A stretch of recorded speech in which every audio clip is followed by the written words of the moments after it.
কোনো দল থেকে নয়, স্বতন্ত্র প্রার্থী হিসেবে জাতীয় নির্বাচনে প্রতিদ্বন্দ্বিতা করবেন সদ্য পদত্যাগ করা উপদেষ্টা আসিফ মাহমুদ সজীব ভুঁইয়া। সকালে নিজের ভেরিফাইড ফেসবুক পেজে এক ভিডিও বার্তায় কথা জানান তিনি। নিজেকে গণভোটেরও প্রার্থী দাবি করে হ্যাঁ ভোট দিতেও আহ্বান জানান তিনি।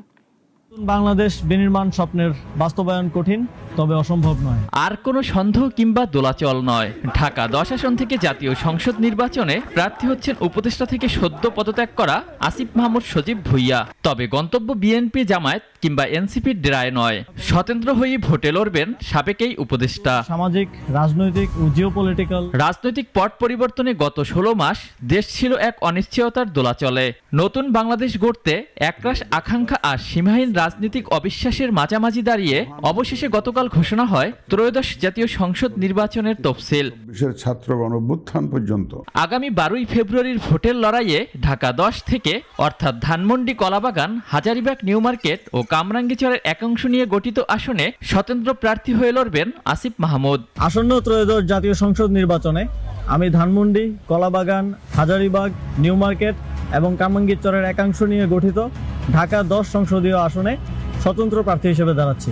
সাবেক এই উপদেষ্টা আরও জানান, বিভাজনের রাজনীতি নয়, জনকল্যাণমুখী রাষ্ট্র প্রতিষ্ঠায় মতিউর রহমান, তারামন বিবি, ফেলানী ও জুলাইয়ে নিহতদের আদর্শ ধারণ করে এগিয়ে যেতে চান তিনি। এই লড়াই সহজ নয়, তবে মতিউর রহমান, তারামন বিবি, নূর হোসেন, ফেলানী, আবরার ফাহাদ, আবু সাইদ ও মুগ্ধদের আত্মত্যাগের প্রেরণা নিয়ে আমি এই পুনর্গঠন ও বিনির্মাণের লড়াই চালিয়ে যেতে চাই।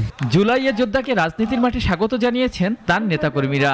বলছেন তার এই সিদ্ধান্ত জমজমাট করে তুলবে ঢাকা 10 আসনের ভোট জয়ের ব্যাপারেও আশাবাদী তারা। আসিফ মাহমুদ সজীব ভুঁইয়া ঘোষণা দিলেন যে ঢাকা 10 আসন থেকে উনি নির্বাচন করবেন। আসিফ ভাইকে আমরা জয়যুক্ত করে আনবো। তাকে সাহস দেওয়ার জন্য মূলত আমরা জুলাই যোদ্ধারা আজকে এখানে। বড় কোনো রাজনৈতিক দলের পৃষ্ঠপোষকতা কিংবা প্রচলিত ব্যবস্থায় প্রয়োজনীয় অর্থ কোনোটিই নেই জানিয়ে সকলের সহযোগিতা কামনা করেন সাবেক এই উপদেষ্টা।